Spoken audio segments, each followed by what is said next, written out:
everyone, welcome back to the SENsible SENCO. Today I have an interview with Glen Jones from Emile Education, and he's going to tell us all about his programme. See you over at the screen.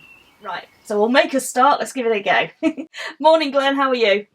I'm great, Abigail, how are you? I'm not too bad, thank you. So, you have a really great product out there, a software product, which is called Emile. Emile. Right. We both say it differently, but we've got the same one. So what is it? Tell us what it is. Emile's a great new numeracy resource. We've developed it with Manchester Met University's Faculty of Education. And what it does is it gets kids answering questions. So if you think about the times tables, if you get a kid answering 100 questions on the 4 times tables, by the end of it, they're pretty fluent, they pretty know it. And we've kind of scaled that up to include all the strands for the primary curriculum, measurement, geometry, fractions, all sorts. And we use loads of inducements to kind of get them to want to play. So we get them daily rewards, competitions, they can compete against each other, they can play against each other. There's some real kind of gamey games in there. There's all sorts of bits and pieces. They get their own meal to dress up, play with, play games with. And we just use all these little kind of Candy Crush tricks to get them to want to come back to do another 5 minutes every day. So hopefully, by the end of the first week, they've learned something in quite a lot of detail and they can recall it. That sounds great. So, tell us why you developed it, though. Well, we started off doing a Wake and Shake resource called Cybercoach. And that's in about 20% of primary schools in the UK and Ireland. And we were approached by the Manchester Metropolitan Faculty of Education. They actually had this idea of doing a resource that taught languages and maths at the same time. And actually the pedagogy language integrated learning. We did that, but certainly the UK schools were more interested in the maths content than learning French in maths. So it kind of evolved, and we worked with teachers, and we worked with lots of lovely people, and they kind of led us in one direction or another. And late last year, kind of June last school year, we launched it in what it looks like now. And since then, we've had loads of schools just subscribe. That's actually going to be one of my next questions. So how many current users have you got? Do you know? Yeah, so we've got about 3,500 schools using it regularly. So one of the features they use is that everyone can have access to the multiplication tables check. It's this new check that was supposed to come in June next month. Obviously not coming in now, the multiplication tables check for the year 4. And we copied the DFE version, the online test. And that's free for everyone. But what it does is it tracks the kids, see how they're improving, see which timetables they're not good at. And we've been inundated with year 4 teachers just grabbing that for free access, just to use it, just to move on, to get the kids used to the interface. And as they've kind of explored, kind of started with that little area, got the usernames, passwords, got the software installed, they've kind of expanded their use. And some are using the numeracy, some are using it for the spelling and grammar aspects, and recently the phonics. But yeah, it's kind of just keeps growing organically, more and more teachers. Yeah, absolutely. So 3,500 schools, do we know how many pupils roughly?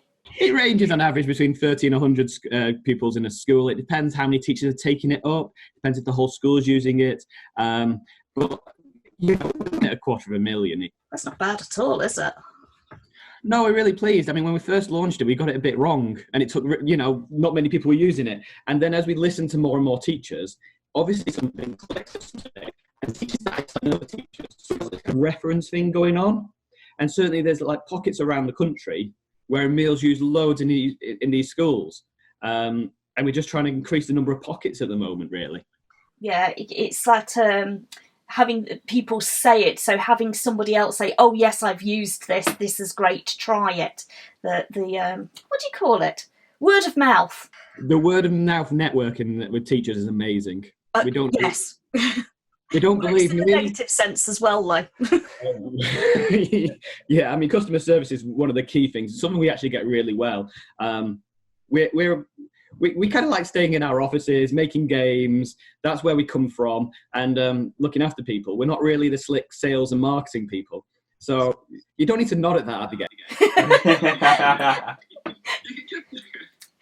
Well, you know me, I'm not a marketing person. It's something I find quite difficult. But, telling somebody that something is great and supporting them with it, absolutely. But trying to sell it to them, no. Well, teachers don't want to be sold, and people have tried to sell to teachers, and teachers now believe teachers. It's not the big overarching kind of. They don't believe the DFE. They don't believe lots of things, but they believe the teacher they know in the school next door, or the maths hub, or the person, the lead in the multi-academy trust. If they trust them, and then all of a sudden, if someone says this is useful, then take the time and effort to look at stuff, because teachers are so busy. Looking at all the stuff they get emailed and told about it's just not possible. No, they don't have time for it. Okay. So what ages is Emile pitched at? So we originally pitched it 6 to kind of 11 years old, so that primary school, a bit older. We've gone a bit younger, so we've done some number sense subitizing stuff, and we've done some phonics stuff. But we've also been dragged a little bit into year 7 with the catch-up sessions. What Emile does, it kind of assesses the level of the student and then gives them games to play and activities based on their level. We actually found some secondary schools looking at it and saying, actually, this could be quite useful for some of our students. So we've got this new product, the Numeracy intervention with Emile, and that's kind of getting traction slowly. But again, it's about word. Yeah, absolutely. I agree with that one. And it's not just for maths, is it? So we have got some literacy elements built in there, the phonics, some grammar things in there. Remember right? Yeah. Spelling. When we built the whole thing, obviously, what we're doing is asking questions, and the questions appear in different formats all over the place. So one school, the maths lead was also the literacy lead, I think, and she said, it'd be great if we could actually put spellings in there. Yep. And that made perfect sense. So we went to the national curriculum, then we allowed teachers to put their own spelling list per week and see who's getting what right and wrong. And again, using all these kind of lovely little, the story, the characters, the gotcha, we got kids doing lots of questions about the spelling, added on the grammar, because the primary school grammar curriculum's so awesome.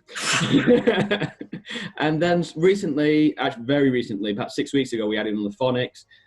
We're working with a couple of the new English hubs, just to kind of refine that and get that right. That work's been interrupted, unfortunately. But we got this spelling and grammar and phonics kind of area that we're getting dragged into a little bit. And it's lovely that teachers kind of say, I want to do this and I want to do that. Can we help? And we make it my job's to kind of visit teachers and find out what their problems are, what they like about Emile, what they don't like, what they like about other products, and just keep listening. And hopefully if we listen to enough teachers and we do what we're told, then we'll help more and more schools. And it's not really about charging lots of money. It's about getting lots of schools using our products so that we've got a big network out there and we can help more people. Brilliant. Okay, so where could a school go if they wanted to find out more information? Where should they go to? Well, we've obviously got the website, which is Emile-Education.com. We've got a Twitter feed we're not very good at. We've got a Facebook page we're terrible at, but we're all on there. We're learning, but again, it's this, we're game developers. We're happy doing that. And we've got lots of teachers that love to tell us what we need to do next. So that works really well for us. So if you go to our website, that's the place to really find out about Emile. I can't recommend just get a trial, have a play on your phone on a commute home, or when you get 10 minutes, have a look at the student app. And I think you'll find some teachers that kind of end up playing it a few days in a row themselves. And it's just that nice practice. It does work well for homework. We see that an awful lot because it's all linked up to the national curriculum. Teachers can say, well, we've covered fronted adverbials this week. Go and practice frontal adverbials on Emile. And they know there's that consolidation. Or if they did it fronted adverbials 10 weeks ago and they're coming up to something related to fronted adverbials, I'll give myself a bad example here. Then they can be, so if they did like the 2 times table last term and they want to revise that before, consolidate that before doing the 4 times table, it's a great way of doing it. And of course, what we see is actually the kids using it when it's not set for homework, which is really nice. They want their Tamagotchi to have the best coat and jacket and hat or whatever it might be. Fair enough. And what else would you like to tell me about it that perhaps I haven't covered in my questions? It's good fun. It works on everything. It's easy to use. The reports are good. They're getting better. It's just easy, to be honest, and the kids like it. So there's no forcing to do what we're asking them. And because it works on mobiles and tablets and laptops and Chromebooks, there's no access issues ever, which is really nice. And actually, because we're all app based, and we since June we've given since March we've given free access to Emile to everyone until the end of June as a minimum. And because we're all app-based, we've not had any of the interruptions or problems that some of the other people have had. It's just worked, thank God. We had to turn a few features off, but nothing that anyone really noticed. Yeah. Because everything's downloaded to the phone already. It's already there. So there's not been this server issue. Upload. Yeah. Oh, yeah. Which I feel really sorry for a lot of these people that had to kind of recruit more and more servers. And so when schools go back, let's not think June, let's think March next year, when we might be into some kind of normality. How do you envisage Emile moving back into schools with them? Oh, interesting. So we've got a lot of schools that are using it remotely because, again, it's free at the moment. I would imagine it's going to be like on a class-by-class basis. Whichever teacher's been setting the online learning, they'll then tell their colleagues how great and fantastic it's been, how the kids are still using it. You know, we get a lot of schools using it for award time and golden time, and we get a lot of schools using it for the kids that like to compete. You know, that aren't necessarily into collecting stuff. They want to be the best at spelling. And those kids that are competition focused or competition driven, sometimes some of the harder ones to engage. Yes. So as the word of mouth spreads, we expect it to spread through schools, spread through the maths hubs and the multi-academy trusts, and really continue seeing the uptake that we have seen. Brilliant. Thank you very much. Oh, it's been a pleasure. Thank you, Abigail. No, you're very, very welcome. Okay, I'm going to stop interviewing you now. You got the job. Hey everyone, I hope you enjoyed that interview with Glen as much as I did. He's obviously very passionate about Emile Education and about teaching children maths through playing games, which is great because who doesn't love playing a couple of Candy Crush style games? And his Tamagotchi is so cute. It was sitting on the top of his bookcase. We'll make sure my little Emile pops into a video sometime soon. Take care. Bye bye.